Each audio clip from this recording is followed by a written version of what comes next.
I'll never forget the day I got the call. It was January 5th, 2021, and I had a phone meeting scheduled with St. Jude Children's Research Hospital.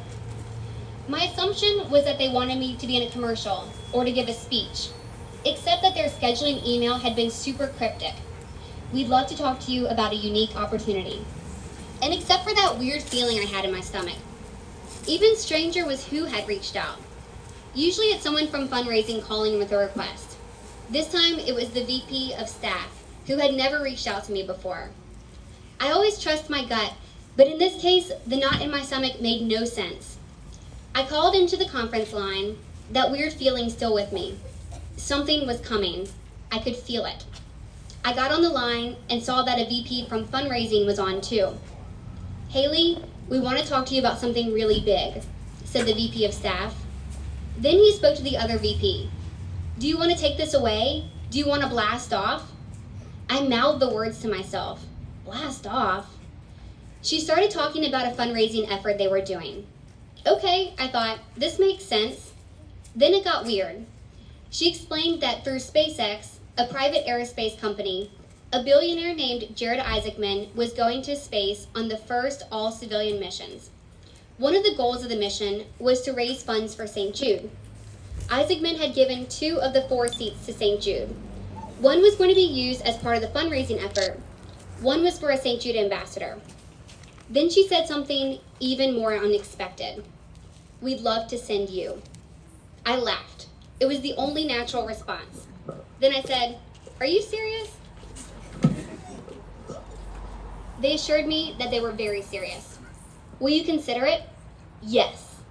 After that, it was like talking about any other trip, except that it was also completely surreal. Space, wow. For how long? 3 days. "Let me talk to my family and make sure they're not adamantly opposed," I said, but my answer is yes. After we hung up, I looked at my hands closely, staring at my palms and my fingers, wondering if I was hallucinating. Had that really happened? My hands were shaking. My whole body was shaking. I FaceTimed Mom. "You are not going to believe this." My family had been through so much with me, and they'd gotten used to my getting on a plane and going on an adventure whenever I felt like it. This was different. How were they going to feel? However they felt, I knew I had to go. "I just got invited to go to space." "What?" "It's true," I said. Her eyes were bright. She looked so excited for me. "I can't pass up this opportunity," I continued. "No, you can't," she said. "This is once in a lifetime." We looked at each other and she said, "Call Hayden." That's what my mom always says. Any issue, her response is, "Call your brother." Hayden is the logical one in the family. He's also an aerospace engineer. He's the one who loves space. When I was a kid, the summer before I was diagnosed, my family took a vacation to NASA. We went on a tour, saw the facility, and learned all about the astronauts. I was interested. Hayden was captivated. That's why we were there in the first place, because Hayden was obsessed. Some kids want to be astronauts. Hayden wanted to design the rockets. Space has always been Hayden's thing.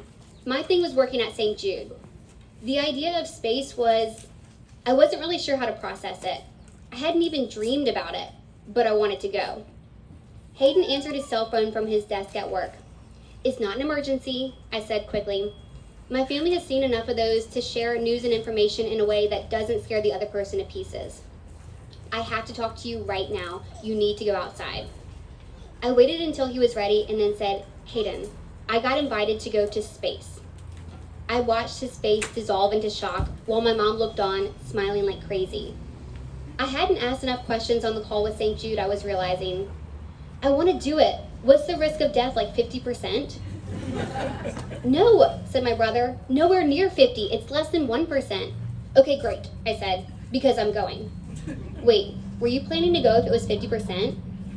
"Yeah," I said. "I wouldn't have let you go." I shrugged. "Well, you couldn't stop me." His wife, Liz, is also an aerospace engineer. We called her next. "Liz, I got invited to go to space, and I'm going." "What? That's amazing." "Do you think it's safe?" I asked her. Liz is someone who's kind, but is also always honest. something I appreciate. You'll basically be on top of a bomb, she said. I asked her if she would go if she could, and she said no. After she realized I was still serious about going, she made sure I knew that I had her support. I emailed my acceptance that night, along with more questions.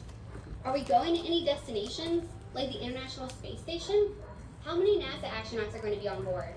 Are we going to the moon? When I told my brother about my response, he rolled his eyes. Hayley, that was so stupid. You asked if you were going to the moon? Why is it stupid? We haven't been to the moon in decades. How was I supposed to know that? So basically I learned a lot about space in the year that followed. But I'm just so excited and so honored to be able to share my story with all of you. Writing this book